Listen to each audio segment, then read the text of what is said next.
सुप्रभात प्यारे बच्चों, कैसे हैं आप। मैं ईश्वर से कामना करती हूँ कि आप घर पर स्वस्थ और सुरक्षित रहें और ईश्वर आपकी दीर्घायु करे। ईश्वर तुम्हें विद्या, बुद्धि, यश प्रदान करे ताकि आप अपने जीवन में बहुत ज़्यादा तरक्की करें। तो आइए आज हम करते हैं हिंदी व्याकरण का पाठ शब्द रचना का भाग 3। भाग 1 में आपने किया उत्पत्ति के आधार पर शब्द के भेद अर्थात तत्सम, तद्भव, देशज और विदेशज। भाग 2 में आपने किया रचना के आधार पर या बनावट के आधार पर शब्दों के भेद अर्थात रूढ़ शब्द, यौगिक शब्द और योग रूढ़ शब्द। अब भाग 3 में हम करेंगे प्रयोग के आधार पर शब्द के भेद। हम करेंगे हिंदी व्याकरण में शब्द रचना का भाग 3 प्रयोग के आधार पर शब्दों के भेद। तो प्रयोग के आधार पर शब्दों के 2 भेद हैं, पहला विकारी शब्द और दूसरा अविकारी शब्द। तो क्या होते हैं विकारी शब्द? वे शब्द जिनके रूप में लिंग, वचन और काल के कारण विकार आ जाए अर्थात परिवर्तन आ जाए। कहने का अभिप्राय है जब ये शब्द अपना रूप बदल लेते हैं तो ये कहलाते हैं विकारी शब्द। सबसे इसके 4 भाग हैं। पहला है संज्ञा शब्द। संज्ञा शब्द विकारी शब्द होते हैं। आइए एक उदाहरण से समझते हैं। लड़का एक जातिवाचक संज्ञा है जब मैंने, और ये पुल्लिंग है, और जब मैंने इसका स्त्रीलिंग शब्द बनाया तो ये बन गया लड़की। इस प्रकार, और लड़का का जब मैंने वचन बदला एक वचन से, जब मैंने बहुवचन लिखा ये बन गए लड़के अर्थात संज्ञा शब्दों ने अपना रूप बदल लिया।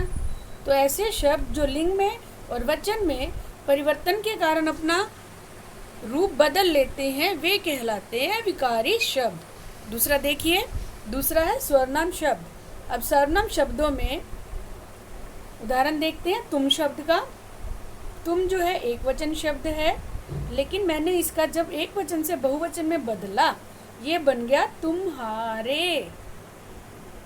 तुम्हारे अर्थात इसने अपना रूप बदल लिया, तो ये विकारी हुआ। अब अगर मैं इसको स्त्रीलिंग में बदलूं तो बन जाएगा तुम्हारी। तो इस प्रकार सर्वनाम शब्द भी अपना रूप बदल लेते हैं, तो ये हुए विकारी शब्द।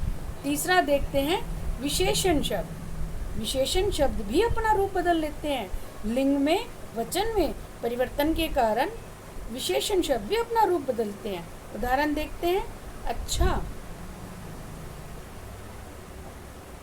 अब मैंने इसका अच्छा जो है एक विशेषण शब्द है, और जब मैं बोलूं कि सीता अच्छी लड़की है तो अच्छा से क्या बन जाएगा? अच्छी अर्थात अच्छा से अच्छी बन गया, इसने अपना रूप बदल लिया। और मैं बोलूं बालक बहुत अच्छे हैं, सभी बच्चे बहुत अच्छे हैं, तो अच्छे एक वचन से ये जब मैंने इसका रूप बहुवचन में बदला तो अच्छे से अच्छा से बन गया अच्छे। अर्थात इन शब्दों ने अपना लिंग और वचन में परिवर्तन के कारण रूप बदल लिया, तो ये कहलाते हैं विकारी शब्द। अब चौथा देखते हैं क्रिया शब्द क्या होते हैं। क्रिया शब्द भी काल में परिवर्तन के कारण अपना रूप बदलते हैं। जैसे मैं यहाँ क्रिया शब्द ले रही हूँ जाता। जाता एक क्रिया शब्द है कि वह घर जाता है ना। और मैं बोलूँ राम घर जाता है, तो राम क्या है?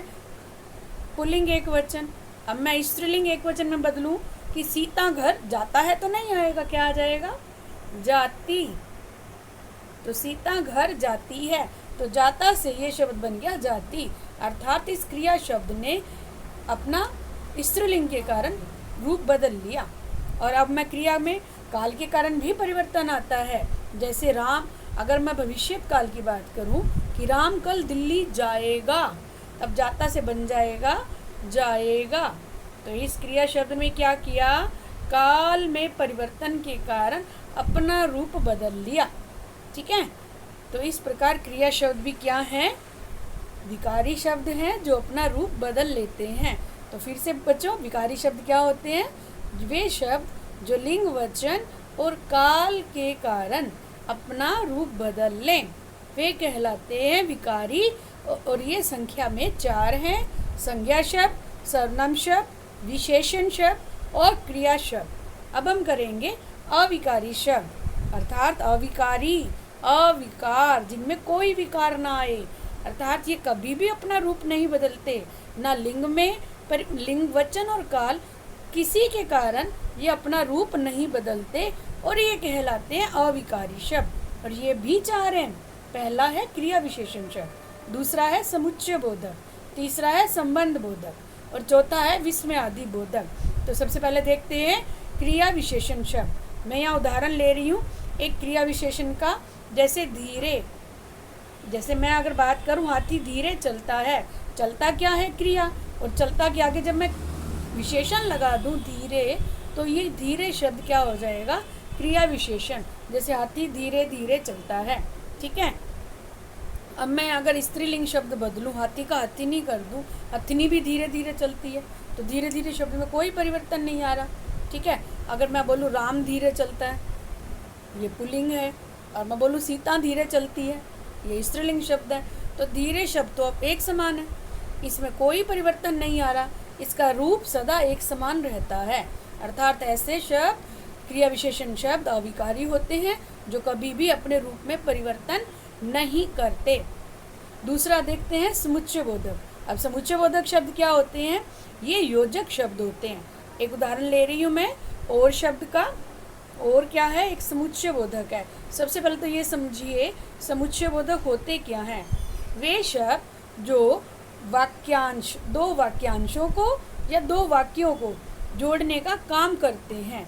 जैसे राम घर जाता है और सीता विद्यालय जाती है, तो और शब्द ने दो वाक्यों को जोड़ दिया।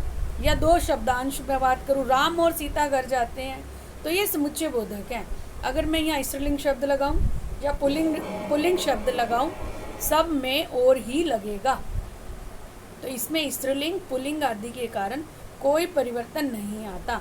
और भी है समुच्चय बोधक शब्द, किंतु, परंतु, इसलिए, ये योजक कहलाते हैं। और संज्ञा और स्वर्णम शब्दों को ये एक वाक्य को दूसरे वाक्य के साथ जोड़ने का काम करते हैं। तीसरा देखिए संबंध बोधक शब्द। अब क्या है संबंध बोधक शब्द, इसका एग्जाम्पल देखते हैं। पहले तो समझिए संबंध बोधक शब्द कौन से हैं। जैसे के सामने, के पास,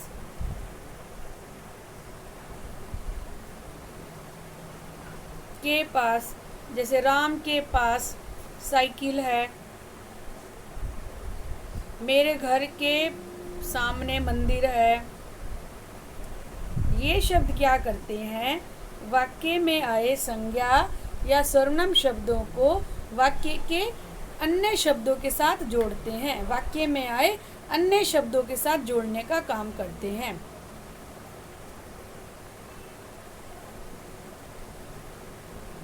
ठीक है। तो संबंध बोधक क्या होते हैं, जैसे के सामने, के पास, ठीक है। मेरे घर छत के ऊपर बंदर बैठा है, के ऊपर, के सामने, ये संज्ञा या स्वर्णम शब्दों को वाक्य में आए अन्य शब्दों के साथ जोड़ने का, उनमें संबंध बनाने का काम करते हैं।